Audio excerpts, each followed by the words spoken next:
Hai teman-teman, berjumpa lagi dengan kelompok 6. Di video kali ini, kami akan menjawab pertanyaan-pertanyaan yang sudah diajukan oleh kelompok lain kepada kami dalam question and answer. Yuk kepoin yuk. Terima kasih atas pertanyaannya. Kami akan menjawab pertanyaan dari Julian Jahgani, perwakilan dari kelompok 1. Seperti yang teman-teman lihat di layar berikut pertanyaannya. Menurut kelompok Anda, model cost benefit manakah yang paling efisien dan sesuai jika diterapkan dalam organisasi publik ini sendiri? Dan bagaimana pengimplementasian dalam organisasi publik tersebut? Saya Gabriel Tuahta izin menjawab pertanyaan dari kelompok 1. Model cost benefit analysis ada 11, yaitu strategic analysis and evaluation, value chain assessment, relative competitive performance, dan lainnya. Dari ke-11 model tersebut, paling efisien dan sesuai untuk diterapkan dalam organisasi publik maupun perusahaan yaitu pada model yang pertama, yaitu strategic analysis and evaluation. Karena model ini merupakan suatu teknik pengukuran dengan menggunakan scoring yang didasarkan pada prinsip bahwa semua perangkat teknologi informasi yang diimplementasikan harus secara dan tegas sehingga keberadaannya harus dikaji secara sungguh-sungguh. Implementasi dari model ini dengan melakukan analisis dari kegiatan organisasi yang sudah dilakukan, dan dari analisis yang dilakukan maka terdapat evaluasi. Di setiap organisasi publik pasti selalu membutuhkan evaluasi untuk mencapai visi dan misi dan meningkatkan kinerja dari organisasi itu sendiri. Dalam kondisi buruk ataupun baik, evaluasi biasa tetap dilakukan secara kontinu untuk menilai apa saja yang perlu dibenahi dari setiap kegiatan yang akan dilakukan oleh organisasi publik maupun perusahaan. Terima kasih, mohon maaf atas segala kekurangan, dan semoga jawaban kami bisa menjawab pertanyaan dari teman-teman. Terima kasih atas pertanyaannya. Kami akan menjawab pertanyaan dari Nabila Sadira Putri Ikhwani, perwakilan dari kelompok 2. Seperti yang teman-teman lihat di layar berikut, pertanyaannya adalah bagaimana adaptasi cost benefit analysis dalam pembentukan peraturan di Indonesia untuk saat ini. Saya, Devina Sumasa Fitri, izin menjawab pertanyaan dari kelompok 2. Penggunaan teknik cost benefit adalah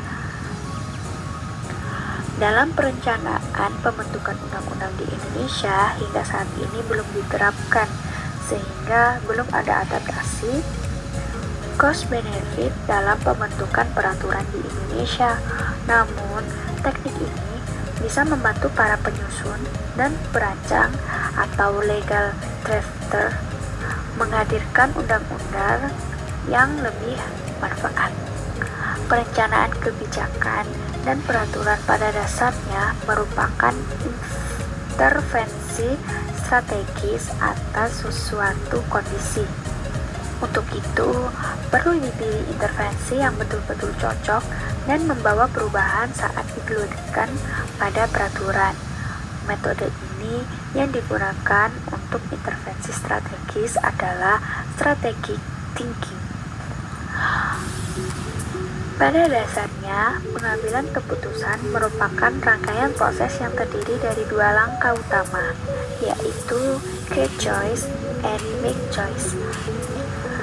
Dalam istilah lain, create choice disebut brainstorming dan make choice disebut dengan reframing. Dalam create choice, langkah yang digunakan menggunakan metode divergent thinking. Sedangkan dalam make choice yang digunakan adalah convergent thinking. Secara figuratif, metode ini digambarkan sebagai cost benefit analysis. Pada intinya adalah metode yang memaksa para pembuat kebijakan untuk memikirkan berbagai pertimbangan sebelum membuat keputusan. Pada titik ini, fase brainstorming menjadi sangat krusial. Banyak peraturan dibuat tanpa melalui proses brainstorming dan seadanya. Hasilnya, lahirlah peraturan yang biasa-biasa saja, tidak mampu melakukan perubahan. Secara konseptual, cost-benefit analysis adalah teknik analisis untuk menilai kelayakan suatu proposal atau usulan dan maksimal dalam terkuantifikasinya bahasa moneter, termasuk pula hal-hal yang tidak diukur nilai ekonominya secara memuaskan oleh pasar. Terima kasih, mohon maaf atas segala kekurangan dan semoga jawaban kami bisa menjawab pertanyaan dari teman-teman. Terima kasih atas pertanyaannya. Kami akan menjawab pertanyaan dari Zahra Nihasna, perwakilan dari kelompok 3. Seperti yang teman-teman lihat di layar, berikut pertanyaannya. Etika utilitarianisme punya relevansi yang kuat dengan teori optimalisasi dari Pareto yang menilai baik buruknya suatu sistem ekonomi. Apakah teori optimalisasi itu sudah diterapkan atau belum terhadap aparatur negara di Indonesia? Saya, Rian Bayu Adi Saputra, izin menjawab pertanyaan dari kelompok 3. Teori optimalisasi Pareto menyatakan bahwa untuk banyak kejadian, sekitar 80% dari efeknya disebabkan oleh 20% dari penyebabnya. Prinsip ini diajukan oleh pemikir manajemen bisnis Joseph M. Juran yang menamakannya berdasarkan ekonom Italia, yaitu Vilfredo Pareto, yang pada 1906 yang mengamati bahwa 80% dari pendapatan di Italia dimiliki oleh 20% dari jumlah populasi. Contohnya, tanyakan pada seorang food and beverage manager tentang menu yang paling laku di restorannya. Bisa jadi secara rata-rata dari semua menu yang ada, hanya 20% dari daftar tersebut yang paling sering terjual. Dan uniknya lagi, 20% dari menu yang sering terjual tersebut pasti juga menjadi sumber pemasukan yang menyumbangkan 80% dari total pendapatan di restoran tersebut. Dengan adanya 80% tersebut yang dinamakan optimal karena mendapat manfaat atau keuntungan yang besar. Teori ini mempunyai relevansi dengan utilitarianisme dan juga cost benefit karena berdasar manfaat terbesar yang akan diterima.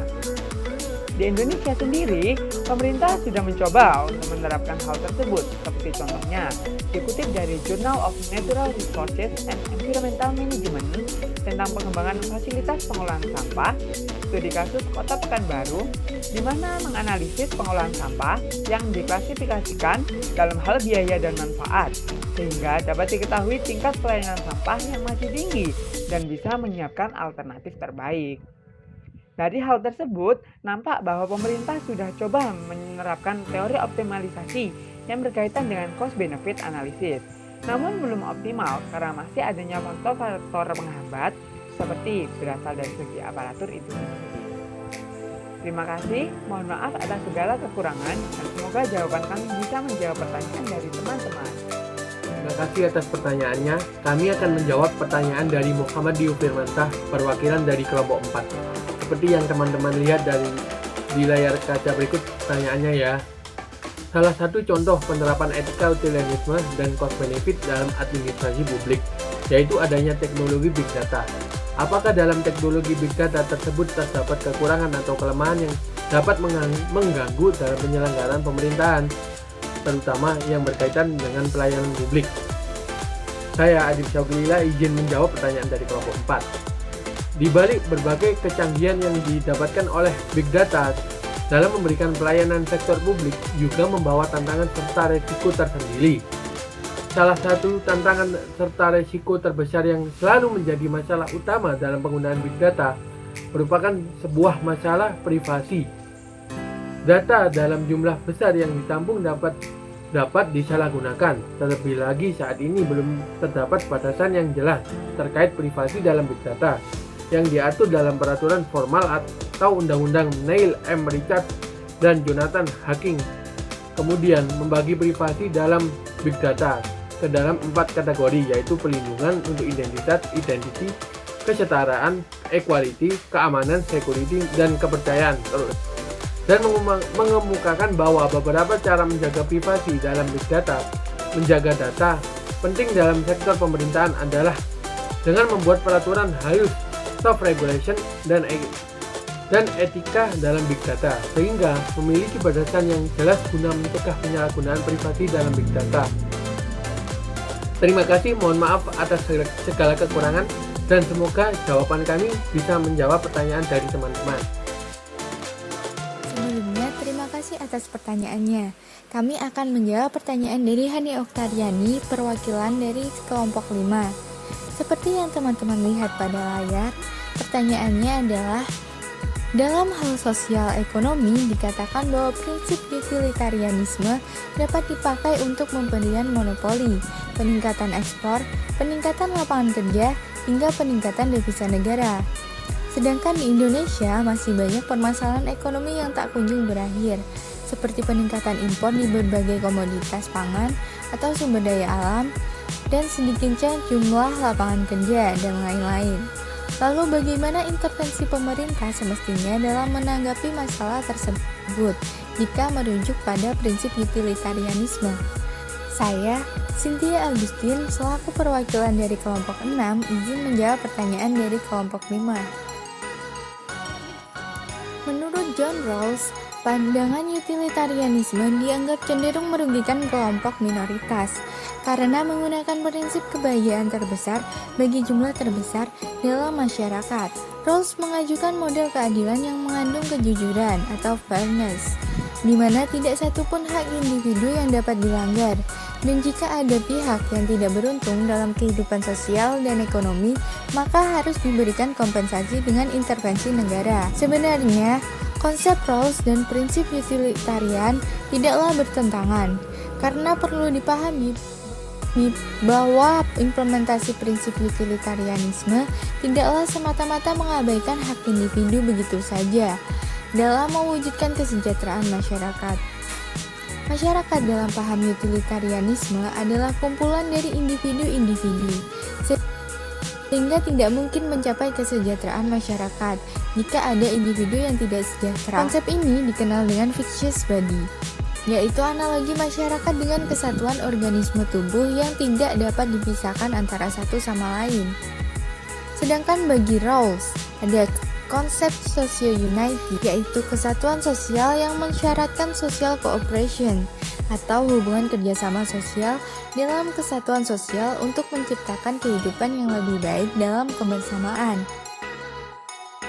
Menurut Adam Smith dalam teori klasik, pemerintah memiliki 3 fungsi. Salah satunya terkait fungsi pemerintah untuk menyediakan barang-barang yang tidak disediakan, agar warga negara mendapatkan kemudahan-kemudahan dalam menjalankan kegiatan usaha. Peran intervensi pemerintah telah menjadi fenomena umum dalam pembangunan ekonomi, terutama di negara-negara berkembang. Peranan pemerintah dalam pembangunan ekonomi merupakan kunci menuju masyarakat yang lebih makmur.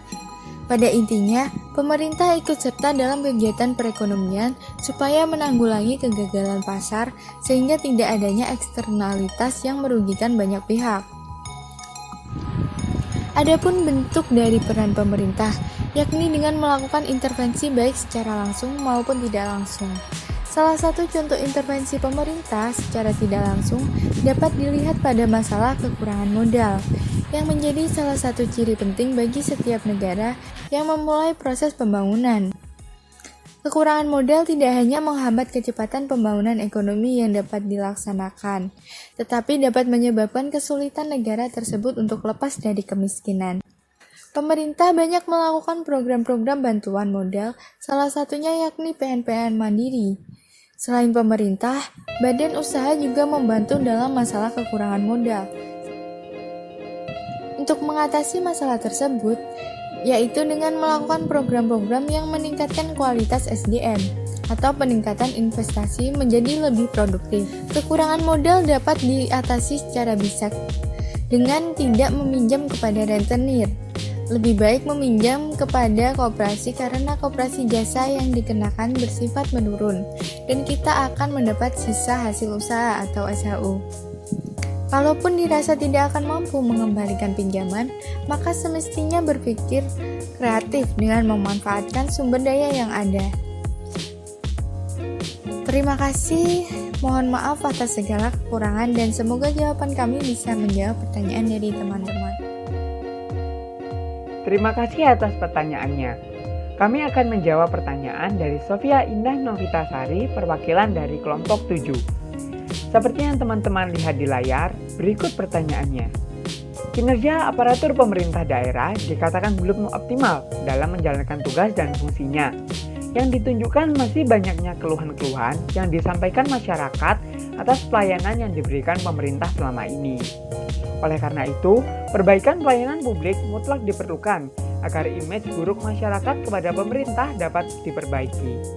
Pertanyaan saya, apakah penyebab tidak optimalnya kinerja aparatur dalam menjalankan tugasnya, dan apakah perbaikan dalam pelayanan publik yang berlaku saat ini juga belum optimal, dan apakah terdapat solusinya?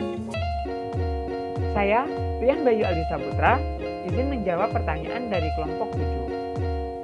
Pelayanan publik merupakan salah satu unsur penting bagi organisasi publik, termasuk organisasi pemerintah. Oleh karena itu, pelayanan publik yang diberikan aparatur pemerintah harus senantiasa berorientasi pada kepentingan publik. Pemenuhan terhadap kepentingan publik secara substantif sudah selayaknya memperhatikan kualitas pelayanan yang diberikan agar masyarakat yang dilayani dapat memberikan tanggapan positif.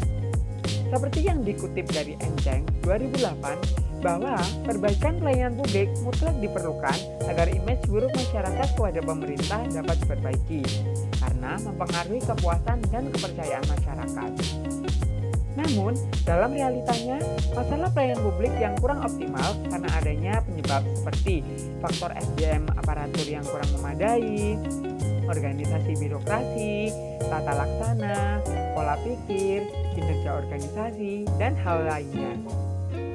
Perbaikan dari segi pelayanan memang digencarkan, dan pemerintah sudah berusaha untuk memperbaiki. Namun, kenyataannya belum optimal karena seperti berdasar dari hasil evaluasi Kementerian Pemberdayaan Aparatur Negara dan Reformasi Birokrasi yang menunjukkan bahwa perbaikan pelayanan di Indonesia belum optimal karena terdapat beberapa permasalahan dalam proses implementasi manajemen kinerja di Indonesia, yaitu ketidakmampuan pemerintah untuk 1. Menetapkan tujuan dan sasaran strategi yang berorientasi pada hasil. 2. Menetapkan ukuran keberhasilan yang menggambarkan derajat ketercapaian tujuan atau sasaran. 3. Menetapkan aktivitas, program dan kegiatan yang berdampak bagi pencapaian tujuan atau sasaran. Dan yang keempat, menetapkan alokasi anggaran program atau kegiatan yang selaras dengan tujuan.